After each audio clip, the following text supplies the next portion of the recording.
Good morning, কেমন আছো সবাই? আমার আজকের ব্লগে তোমাদের স্বাগত জানাচ্ছি। এখন সকাল 10:30 বাজে, আমার স্নান করা হয়ে গেছে। এখন যাব নিচে ফুল আনতে, পুজো করব। এই দেখো 10:30 বাজে, এখনো ঠাকুর পর্দা দেয়া, এখনো পর্দা ওঠানোই হয়নি। তো স্নান করা যেহেতু হয়ে গেছে, ভাবলাম ফুল এনে পুজোটা করে নিই, তারপর যাব রান্না করতে। এখনো কিন্তু আমার রান্না হয়নি আজকে। বাইরে ভীষণ রোদ, দেখো একদম আলো। শুভ্র গেছে বাজারে, ভীষণ অন্ধকার জায়গাটা। শুভ্র বাজারে গেছে, কিছু সবজি আনা ছিল, তো ওগুলোই আনতে গেছে। গাছে গাছে ফুল আছে কিন্তু খুবই কম, কয়েকটা ফুল আছে, এতেই যথেষ্ট।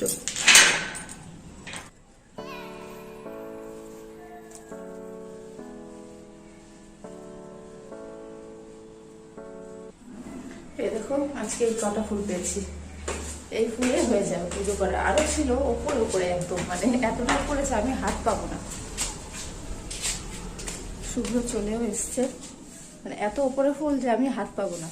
তো কাছে যে কটা থাকে সেই কটাই নিয়ে আসি, মানে এই এই যে ফুলগুলো আমি পাই না, মানুষ নিয়ে যাওয়ার পর যেগুলো থাকে এই ফুলগুলো আমি নিয়ে আসি। মানে ওরা হয়তো অত দূর হাত পৌঁছায় না, যতটা হাত পৌঁছায় ততটা নিয়ে চলে যায়, তারপরে আমি নিয়ে আসি। আর তার উপরে যেগুলো আছে সেগুলো আবার আমি হাত পাই না।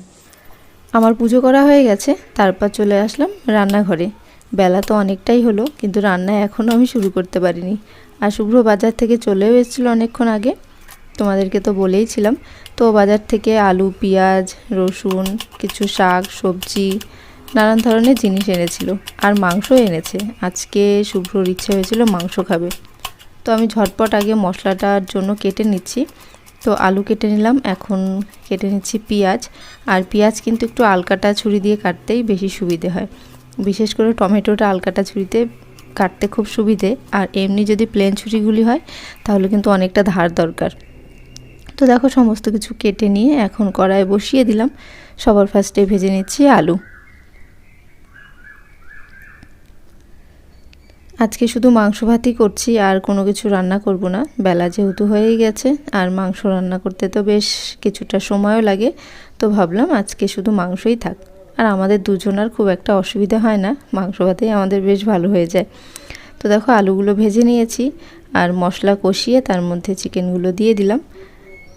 তো দেখো আজকে আর তোমাদের সঙ্গে পুরোটা শেয়ার করলাম না, হয়েই গেছে। আর আজকে রান্নাটা না পুরো কাঁচা লঙ্কা হয়েছিল, আর ফ্রিজে কিছুটা বাটা ছিল মশলা, তো ওই সমস্ত কিছু দেওয়াতে কালারটা একটু কালো কালোই এসছে। তো নামিয়ে নিয়েছি। আর এই যে আমার রান্নার গন্ধ পেয়ে, মানে মাংসর গন্ধ পেয়ে বিড়ালটা আজকে রান্নাঘর থেকে যাচ্ছেই না, ও শুয়েই আছে। তো এখন ওই 2টোর মতো বাজছে, আর আমরা খেতে বসেও গেছি। সবার ফার্স্টে আমি খেয়ে নেবো আলু আর ঝোল দিয়ে। আমার মাংসর থেকেও না ঝোল আর আলু দিয়ে ভাত খেতে বেশি ভালো লাগে, তার জন্য আমি যতবার রান্না করি প্রত্যেকবারই আলু দিয়ে রান্না করি, আলুটাই যে বেশি ভালো। এখন রাত্রি 8:45 বাজছে, আর অনেকটা পর আবার তোমাদের সামনে আসলাম। আসলে দুপুরবেলা খেয়ে দে না খুব মাথাটা ব্যথা করছিল, খুব শরীরটা একটু খারাপ খারাপ করছিল, মাথা ব্যথা করছিল। তো হালকা গ্যাস হয়ে গেছিলো, তো অনেকক্ষণ শুয়েছিলাম।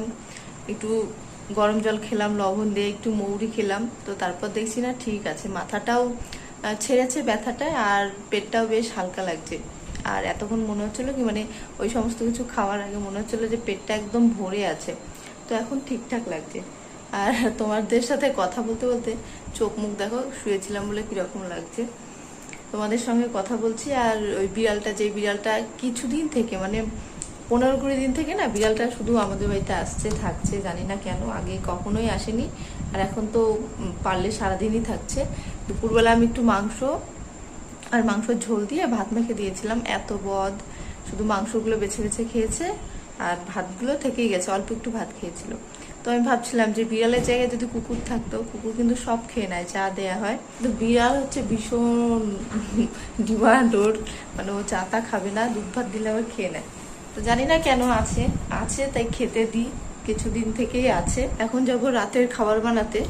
রাত্রিবেলা মাংস ছিল, মাংস ঝোল আলু সমস্ত কিছুই ছিল, তো আমি ওগুলো ফ্রিজে তুলে রেখেছি। আমি ভাবলাম দুপুরবেলা খেয়ে যেহেতু গ্যাস হয়ে গেছে, রাত্রিবেলা খেয়ে আমি আর শরীরটা অসুস্থ করতে চাই না, তো রেখে দিয়েছি। এখন রাতের জন্য রুটি, আর দেখি কি বানাই, চলো অফ করে দিয়ে দিই। এখন এত গরম পড়েছে যে ফ্যান ছাড়া থাকাই যাচ্ছে না। আর গরমের সঙ্গে সঙ্গে মিও, ওই দেখো আবার আসছে। ওর বিড়ালে না একটা খুব বাজে স্বভাব বলা যায়, বিড়াল শুধু গায়ের কাছে এসে শুধু পায়ের কাছে আসে, তো খুব বিরক্ত লাগে আমার এই জিনিসটা। দেখো কিরকম আবার শুয়ে পড়লো, দেখো শুয়ে পড়লো। এত তারাই আমি তারাই বলতে কি ভয় দেখাই, কখনো মারি না, শুধু শুধু মারবো খুব কষ্ট হয় আর কি। তা আমি কখনো মারি না, আমি এমনি ভয় দেখাই যে যাবে, চলেও যায়, যখন ভয় দেখাই আবার চলে আসে, আবার মাঝে মাঝে কিছুতেই নড়বে না। আমি যত ভয় দেখাবো, যত তাড়াবো, জায়গা থেকে নড়বেই না, এসে ধপ করে শুয়ে পড়বে। চুলে একটা খোপা বেঁধে নি, এত কাজ করতে বিরক্ত লেগে যায়, তার মধ্যে যা গরম পড়েছে, এই গরমে চুল খুলে রেখে কাজ করা আরেকটা মুশকিল। আই মিউ, ওঠ, চ আমার সাথে রান্নাঘরে চ। তো দেখো এখানে করে নিচ্ছে একটা নিরামিষ সবজি, এখানে হচ্ছে আলু পটল আর কুমড়ো দিয়ে, আর ফোড়নে দিয়েছি 5 ফোড়ন, শুকনো লঙ্কা। তেল একদমই কম দিয়েছি, দুপুরবেলা মাংস খেয়েছিলাম, ওখানে বেশ অনেকটাই তেল দিতে হয়েছে, তার জন্য ভাবলাম রাত্রিবেলা একটু কম তেলেই রান্না করি। আর করে নিচ্ছি রুটি।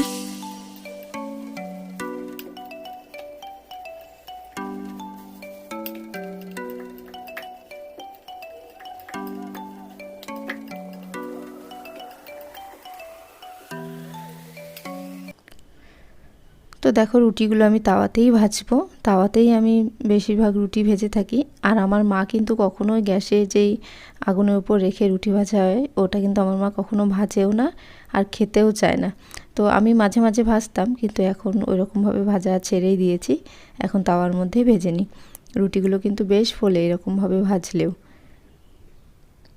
তরকারিটা প্রায় হয়ে এসছে, আর এখন রাত্রি ওই 10টার কাছাকাছি বাজে, শুভ্র চলেও আসবে বাড়িতে, তো গরম গরম খাবার থাকবে, এসে খেতে পারবে। তো চলো বন্ধুরা, আজকের মতো বাই। ভিডিওটা ভালো লাগলে একটা লাইক করো, আর ভালো থেকো, সুস্থ থেকো।